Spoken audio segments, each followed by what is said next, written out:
Bienvenidos a un nuevo programa de Hablemos con Protagonista. En esta nueva edición, en la tercera edición ya, tenemos a dos invitados especiales que llegaron desde Buenos Aires. Así es, como bien decís vos, Beto, vinieron de Buenos Aires, ellos integran lo que es SADOP, son integrantes de este gremio tan conocido en nuestro país. Pero antes de seguir tenemos una presentación, así que los invito a ver.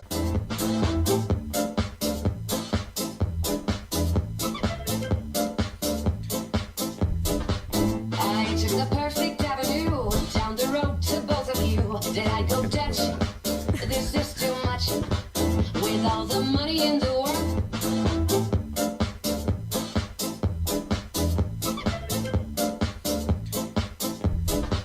I took the perfect avenue down the road to both of you. Did I go Dutch?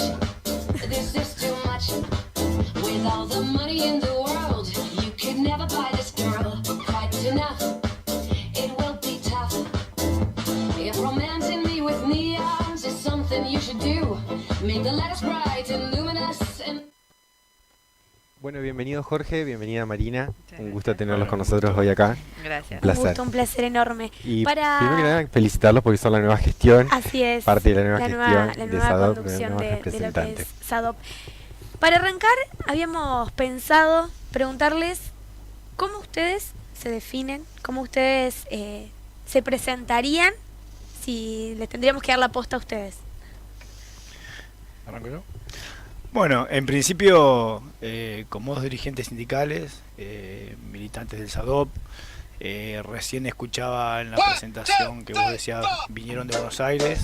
Queremos aclarar que el SADOP es una unión federal. Exactamente. Yo soy de la provincia de La Pampa, Marina es de La Plata, con lo cual venimos de Buenos Aires por el viaje, pero no somos de Buenos Aires. Pero no, como dos militantes del SADOP, con una larga trayectoria dentro de nuestra organización sindical, dedicada a la defensa de los derechos de nuestros compañeros docentes privados.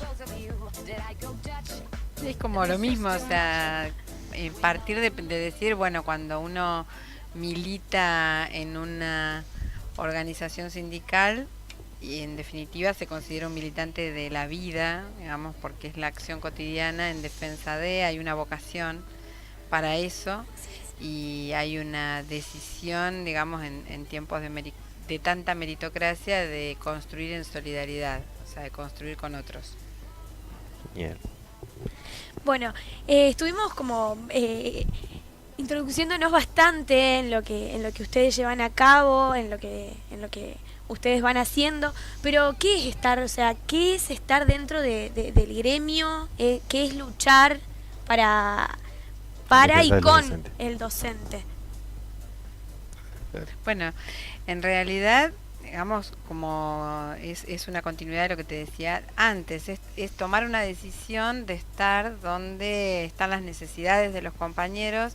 O sea, nosotros estamos representando a un colectivo de trabajadores y de trabajadoras que por ahí a veces hay hasta como ideas equívocas en cuanto a esto. O sea, un romper mitos tiene que ver con tu pregunta, porque a veces nuestros compañeros, donde aparece la educación privada como una opción supuestamente más jerarquizada, en realidad poder transmitir que nuestros compañeros y nuestras compañeras tienen las mismas problemáticas y muchas veces peores que los docentes de gestión estatal. Entonces, estar en la cocina de la organización es, bueno, la idea de construir un ámbito de participación con que sea más justo, digamos, con la dignidad de un buen salario y unas buenas condiciones de trabajo para todo el universo que nosotros representamos.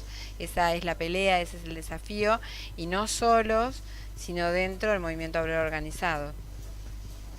Y como iniciando la gestión, ¿esta tiene un objetivo puntual?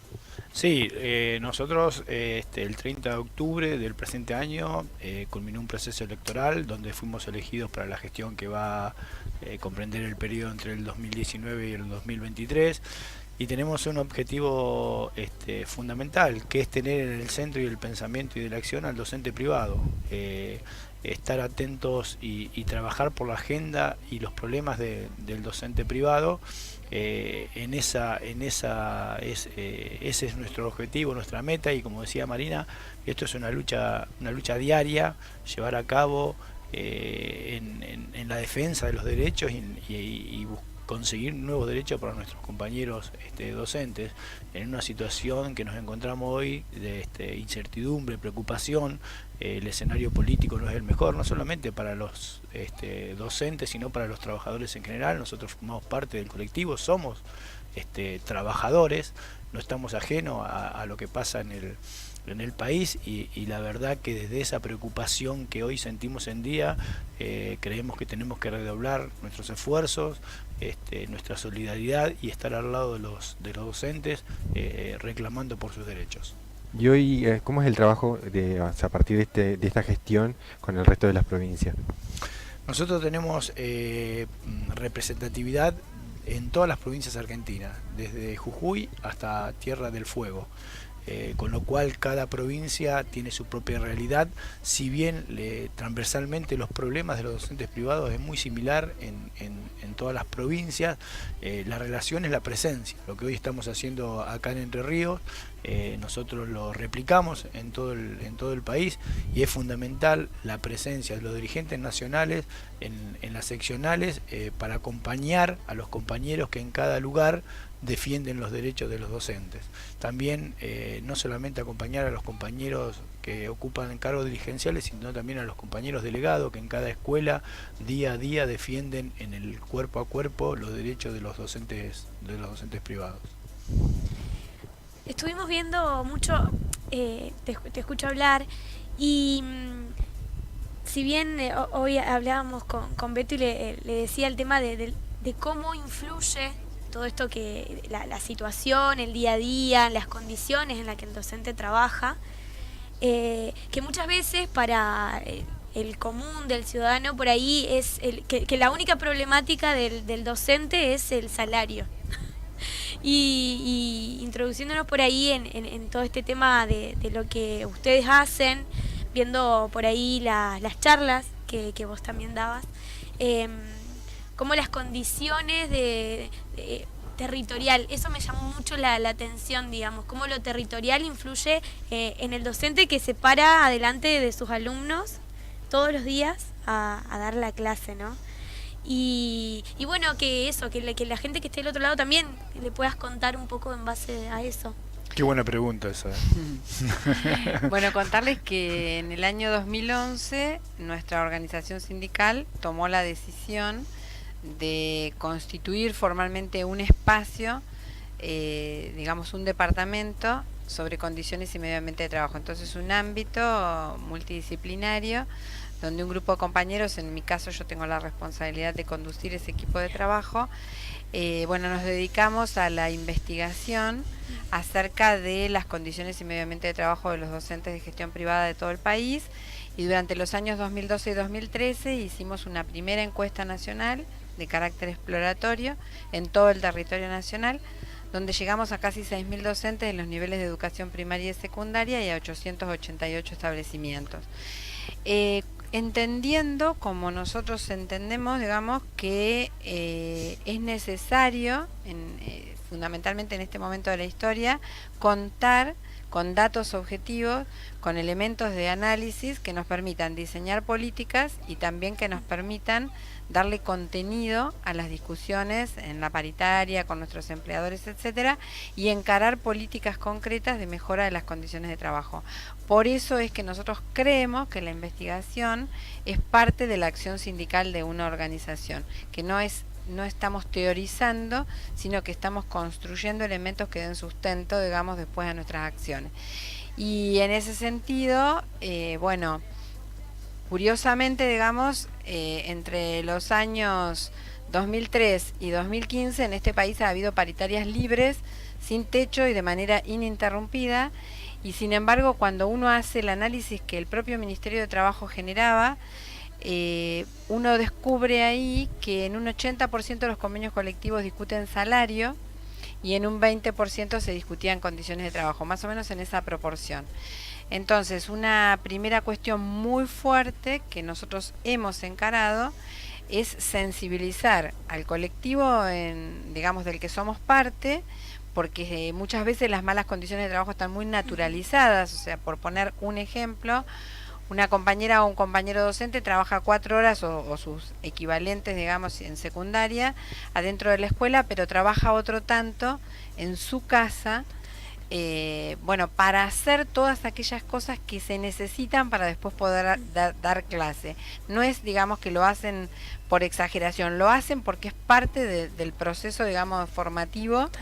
Y bueno, y ese colectivo a su vez está altamente integrado por mujeres, entonces necesariamente también está atravesado el tema de género, conocedores como sabemos por las estadísticas no solo de este sindicato, sino en general, de que de las cuestiones que tienen que ver con la atención de familiar y de los niños y demás se ocupan proporcionalmente, nos ocupamos mucho más las mujeres. Entonces, todo eso, digamos, hace, por ejemplo, en un tema como es jornada laboral, a decir, bueno, ¿cuál es la jornada laboral real de un docente? Trabajan 4 horas los docentes, tienen 30 días de vacaciones, etcétera, etcétera, muy instalado en el colectivo social. Bueno, estas cuestiones de la visibilización sirven para desmitificar, para poner en debate en la sociedad. Los papás de nuestros alumnos son trabajadores y trabajadoras, entonces también es necesario que conozcan cuál es nuestra lucha y la acompañen. Y bueno, y también que para poder mejorar las condiciones de trabajo, lo primero que hay que saber es reconocer cuáles son los puntos, digamos, y no naturalizarlos. Cuáles son los conflictos, cuáles son los puntos flojos, y a partir de ahí pelear por las transformaciones. Totalmente. También veíamos la parte de cómo, ¿cómo lo podría decir? Lo psicológico, digamos, afecta tanto. Veíamos también una parte de cómo por ahí se naturaliza tanto o no se tiene en cuenta el tema de, por ejemplo, que el docente ocupa la voz todo el tiempo y jamás por ahí se lo lleva a que se haga un estudio de cuerdas vocales, a que vaya una fonoaudióloga, etcétera, etcétera, y que también hacen a todo esto, digamos, de lo que es el docente y lo que es su trabajo diario. Bueno, sí, a ver, en el tema puntual del uso de la voz, casi exclusivamente, digamos, las enfermedades reconocidas originalmente como enfermedades profesionales en el sector docente, una es el uso de la voz, la otra tenía que ver con hepatitis en primaria y ahora se han adosado las que se establecen para el resto de los trabajadores cuando se prueba la relación, que son las que tienen que ver con varices, con trastornos musculoesqueléticos, etcétera. Pero en lo que puntualmente tiene que ver con el uso de la voz, bueno, algo que dice nuestra investigación es que los docentes van a trabajar enfermos y que teniendo la problemática, digamos, instalada, sin embargo, hasta que no se llega a situaciones extremas, se sigue concurriendo a trabajar. Y es un dato fuerte, porque hay licencias especiales que no se usan y además, como bien vos lo dijiste antes, no se trabaja en prevención, o sea, en nuestros, digamos, en los institutos de formación no hay una dinámica de trabajo desde el inicio hasta el final de la carrera que nos permita a nosotros proteger la voz, no solo porque es uno de los instrumentos centrales que tenemos para, digamos, en nuestro trabajo, sino porque la voz nos acompaña desde el nacimiento a la muerte, entonces no puede ser desgastada en nuestro trabajo y después, digamos, generarnos limitantes para la vida. También eso, perdóname, para contarte, tiene directa relación cuando se discute el tema del ausentismo y presentismo, ¿no? Que muchas veces el ausentismo, que por ahí los docentes son tan castigados, está directamente relacionado con sus condiciones de trabajo, es lo que planteaba la profesora, y muchas veces los docentes van a trabajar enfermos. En el caso nuestro, del SADOP, los responsables de nuestras condiciones de trabajo son nuestros empleadores. Entonces después, al no tener las condiciones de trabajo que requiere un docente para la práctica de su profesión, aparecen todas estas cuestiones que ponemos como ejemplo el uso de la voz porque es el más claro y el más concreto. Digamos, un docente está en un aula con una cantidad excesiva de chicos, con aulas que dan a la calle con ventanas abiertas, tiene que forzar la voz y por ahí le falta un elemento necesario que, como puede ser en este estudio que nosotros tenemos al alcance de la mano, una copa para tomar agua, una botellita de agua para hidratarse la voz, tiene que llevarse el agua. Entonces digo, son cuestiones muy pequeñas pero que a su vez hacen a sus condiciones de trabajo y a su salud, que con el paso del tiempo le produce una enfermedad que después no la puede recuperar. Totalmente. ¿Cómo está planteado, o sea, cómo ven ustedes hoy en día la educación privada? ¿Cómo lo encontraron ustedes? Ustedes, si bien vienen de la gestión anterior también, fueron parte y son durante mucho tiempo parte de SADOP, pero ¿cómo lo encuentran ustedes hoy en día? A ver, si entiendo la pregunta. Me parece que hoy estamos en una situación, como te decía anteriormente, de preocupación e incertidumbre debido a una coyuntura y un escenario político que se da. Si nosotros lo vamos a ver desde nuestro punto de vista, que es la defensa de los derechos de nuestros compañeros, la verdad que estamos muy preocupados por algunas cuestiones que se dan, que hace que en la actualidad no tengamos espacio de discusión y de debate para plantear nuestra problemática. Bien decía Marina, la paritaria federal está desactivada, con lo cual al no fijar el piso salarial de los docentes de la República Argentina, no solamente el salario, sino también las condiciones de trabajo, se ha producido una fragmentación y en cada jurisdicción asume o el docente cobra lo que se arregle en esa jurisdicción. Segundo, nosotros tenemos una comisión negociadora de la enseñanza privada, que es donde nos sentamos con nuestros empleadores a discutir las condiciones de trabajo. Tampoco está funcionando porque el gobierno nacional no la convoca. Y tercero, el Consejo Gremial de Enseñanza, donde es un espacio donde nosotros discutimos las condiciones de nuestros compañeros de academia y extraprogramáticos, tampoco está funcionando, con lo cual esos compañeros tienen el salario, su grilla salarial desde hace un año, con todo lo que pasó, inflación, tarifazo este año, con lo cual es sumamente preocupante como vemos la situación de los docentes y en ese escenario creemos que más que nunca nuestra acción gremial tiene que estar dirigida a recuperar estos ámbitos de discusión que en el transcurso de estos 3 años han quedado desactivados. Genial. Vamos a una pausa y ya regresamos con más Hablemos con Protagonistas. Vamos a hacer un juego que ¿Qué? Sí, está bueno. nos va a servir para estar atentos y estar preparados siempre para salir al ruedo, ¿ok?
Como ya lo estuvimos escuchando, Marina, Jorge, y vamos a intentar en esta segunda parte de lo que queda de estas entrevistas charlar un poco más de la situación quizás actual del país en torno a Lo político, sí, a la situación del gobierno nacional. Me gustaba ir más a un caso que estuvimos viviendo como sociedad, que todo el mundo se enteró, que fue el caso de Corina de Bonis, la maestra de Moreno, que todos escuchamos, vimos las noticias, de la denuncia que se llevó a cabo por torturas Y secuestro.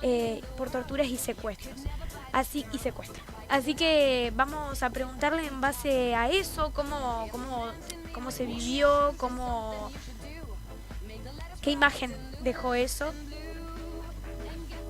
Sí, a ver, no es un hecho aislado, es la resultante de un proceso en Moreno que tiene que ver con la pérdida de 2 compañeros, de Sandra y de Rubén, que justamente murieron como consecuencia de las malas condiciones de trabajo, de lo que estábamos hablando en el bloque anterior. Bueno, como yo les decía, en este momento yo soy la secretaria gremial de la seccional Provincia de Buenos Aires de nuestro sindicato, y dentro del Frente de Unidad Docente venimos peleando y venimos denunciando sistemáticamente la situación en que se está dando clase en las escuelas desde hace mucho tiempo. Y curiosamente y desgraciadamente, digamos, con respecto a esa escuela de Moreno, nosotros habíamos hecho una acción político-sindical que se llamó el carpetazo, que habíamos relevado la situación de todos los establecimientos de la provincia de Buenos Aires, de gestión pública y de gestión estatal, perdón, y de gestión privada, y una de las escuelas denunciadas era esa escuela de Moreno donde los compañeros perdieron la vida. Y bueno, a consecuencia de ese hecho, que es tremendo, de pronto no hay idea de lo que significa para un colectivo de trabajadores y trabajadoras perder 2 compañeros de esta manera. De pronto había compañeras que a nosotros nos decían, yo creía que esto pasaba en las películas, o que esto pasaba en una guerra, o bueno, ver volar a una compañera literalmente, digamos, caer del otro lado en una casa lejos de la escuela, en un patio de una casa, una compañera, una militante que venía denunciando la situación. Bueno, implicó una toma de conciencia por parte de esa comunidad, una decisión política de las organizaciones de no volver a dar clase hasta que no se solucionasen los problemas. Cuando se hizo un relevamiento, no había escuela de Moreno en condiciones, digamos, para dar clase. Y bueno, y a partir de ahí empieza una pelea, y empieza también algo que a mí me resulta como tremendamente importante destacar, que es este compromiso que tenemos las y los trabajadores de la educación con nuestros pibes. Y entonces una decisión de esos docentes de esa comunidad de seguir dando los contenidos educativos aún no yendo a la escuela, y también de, digamos, de atender las necesidades sociales que se atienden en la escuela, porque esto también se da dentro de un marco político y dentro de un contexto político nacional que es importante denunciar, donde los pibes están yendo a comer a las escuelas. Entonces, en ese contexto, estas docentes, de las cuales Corina era una de ellas, fueron parte de una comunidad que decidió ponerse esta cuestión al hombro, y a su vez que se armó una carpa y que se estuvo visibilizando el conflicto, se hacía la olla y se le daba de comer a los pibes. Y el episodio ese es un episodio puntual dentro de una serie de episodios que se dieron de amenaza de muerte, de persecución directa sobre los compañeros y las compañeras por las denuncias en el territorio. Bueno, a esta altura sigue vigente el conflicto en Moreno, pero la comunidad educativa, digamos, los propios papás y mamás de la comunidad decidieron asumir la olla para proteger a los docentes, y se dio, bueno, una integración en solidaridad que nosotros la ponemos de manifiesto cada aniversario de la partida de los compañeros, que ahora en diciembre la vamos a volver a poner de manifiesto en ese territorio. Y se dio también otra cosa que me parece que es importante destacar. Yo no sé, pero hace muchos años, me parece, que no se hacía un paro por condiciones y medio ambiente de trabajo. En realidad el paro se hizo por la memoria de los compañeros que habían fallecido, pero se hizo para denunciar y visibilizar en la comunidad las malas condiciones de enseñar y aprender. Y entonces esto ha sido, yo creo que hay un antes y un después, y que hay un compromiso que en todo caso el conjunto de la docencia tiene con estos compañeros, de que lo que pasó no sea en vano, y la necesidad, digamos, de luchar para modificar. En base a estos sucesos que fueron ocurriendo, ¿cuál fue la respuesta del gobierno provincial? Bueno, no hay ninguna respuesta.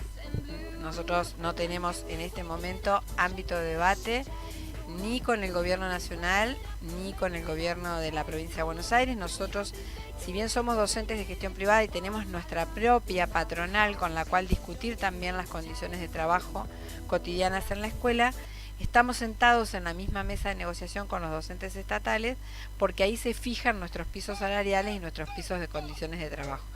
Y en realidad no hay ninguna respuesta. O sea, lamentablemente, digamos, desde la vuelta a la democracia para acá, la pelea de las organizaciones sindicales docentes ha tenido que ver con la concreción de un ámbito de negociación que es imprescindible, no solamente para fijar salarios y para fijar las condiciones de trabajo, el mejoramiento de las condiciones, sino también porque ese es un ámbito de discusión de la política educativa. Nosotros los y las docentes también queremos discutir en qué país vivimos y para qué proyecto de país y qué modelo educativo estamos nosotros educando. Entonces, la verdad es que convencidos como estamos que la negociación colectiva para los y las trabajadoras es un tema profundamente político, pero también de paz social, es importante denunciar públicamente la inexistencia de esos ámbitos. Digamos, un gobierno que vino a dialogar tiene cortados, por lo menos con nuestro sector, todos los canales de diálogo.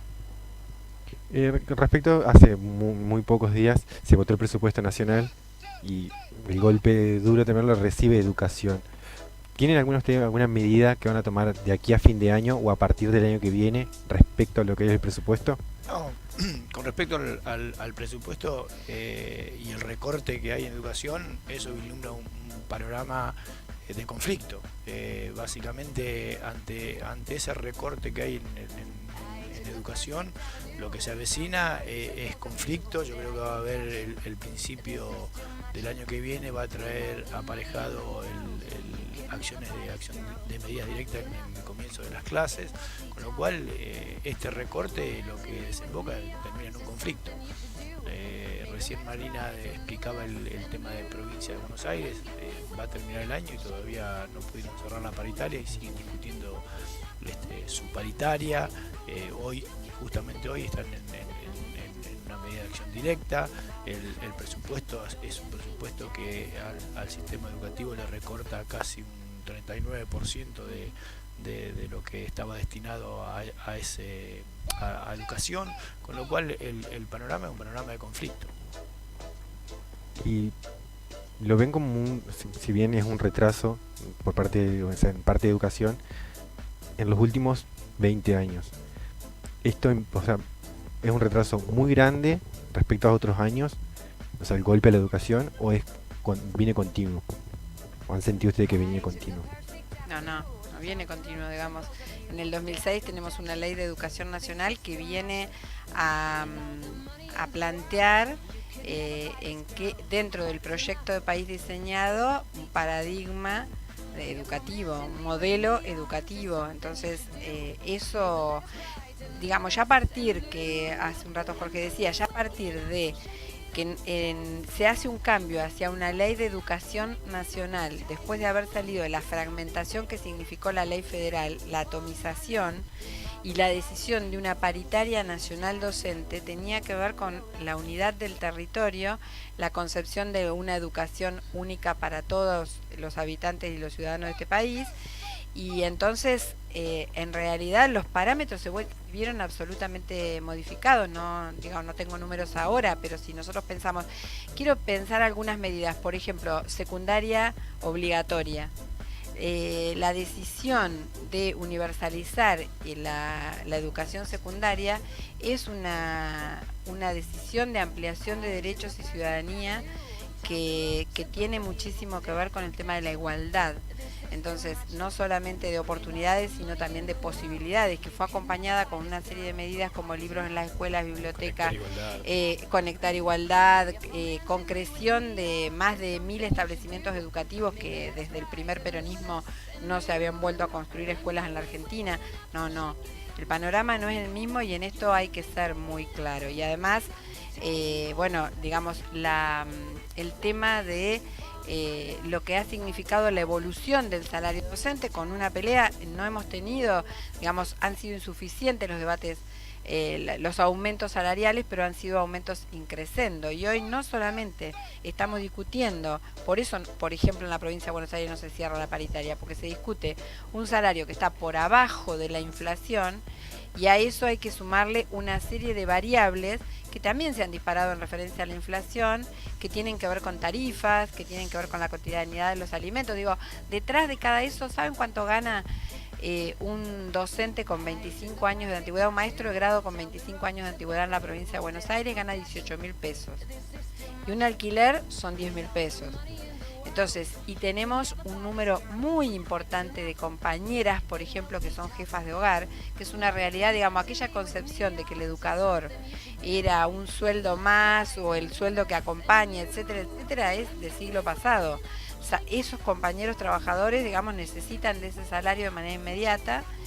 Y bueno, y esto se ha visto absolutamente modificado durante los últimos 2 años y en este último fuertemente. La verdad que no, estoy... Es demasiado por ahí las cifras que sí que estás comentando, digamos. Y me quedo con el tema de las condiciones. Por ahí en Entre Ríos tenemos mucho campo, muchas docentes rurales. Y las condiciones en las que trabajan son ya demasiado, digamos, por ahí... Al no tener sillas los alumnos, o por ahí tampoco pizarrones, o dentro de un mismo aula, primero, segundo y tercer grado, y en otro cuarto, quinto y sexto. Y la verdad que sí, como decís vos, es algo que hay que trabajarlo, y hay que, por ahí, la solución, si tendríamos la solución, pero ¿cómo se comenzaría ese camino para llegar a esa solución que es la educación tan importante y la base de todos? Porque hoy estamos acá porque todos tuvimos un maestro en nuestra vida, digamos. Sí, yo creo que lo primero es visibilizar el problema, ¿no? Poner el problema de manifiesto, que hay un problema. Me parece que es importante. Una vez, yo decía esto y recordaba una anécdota cuando estuvimos con Marina un día en Catamarca, fuimos a dar una charla, llegamos un día que hacía 40 grados de calor y en las escuelas no había agua, no había luz, con lo cual no andaban los ventiladores, y nos hicieron una nota. Entonces en la nota nos preguntan qué hacía el SADOP para solucionar ese problema. O sea, nosotros no podemos hacer nada porque no nos corresponde, no es nuestro rol. Sí nos corresponde visibilizar el problema, denunciarlo, ponerlo de manifiesto, porque va en contra de las condiciones de trabajo de nuestros compañeros. Me parece que no solamente acá en Entre Ríos, si vos te pones a recorrer el país, en todos los lugares del país hay docentes que no tienen las condiciones mínimas de dar clase, con lo cual me parece que, y sumado a esto que estábamos hablando recién, del recorte del presupuesto, de la situación económica, me parece que nosotros en nuestro Congreso de Tucumán nos expresamos en contra de este modelo neoliberal, que me parece que acentúa más estas cuestiones que vos planteás. Pero me parece que lo primero es visibilizar el problema, plantear el problema, y desde nuestra organización eso es lo que tenemos que hacer para que reclamar para que estos compañeros puedan tener las condiciones mínimas de dar clase. Vos lo estás diciendo, no tienen aula, no tienen banco, no tienen un montón de elementos que son fundamentales, básicos, si nosotros queremos hablar de un país, de un modelo de país, de desarrollo, de futuro. Además, como que en la línea de lo que se está planteando, digamos, más allá de lo que tiene que ver con la infraestructura, que es como muy importante, hay algo que hoy por hoy desde los estudios, las investigaciones de lo teórico se dan en llamar los riesgos psicosociales, y que tiene que ver con lo relacional, que tiene que ver con lo vincular, que es porque un docente, digamos, la diferencia por ahí con otros trabajos es que del otro lado el objeto de su trabajo es un sujeto. Y eso nos hermana con otras profesiones, como pueden ser los médicos, pueden ser las enfermeras, pueden ser los trabajadores y trabajadoras del Poder Judicial, etcétera, que es cuando vos del otro lado del mostrador, como digo yo, tenés personas.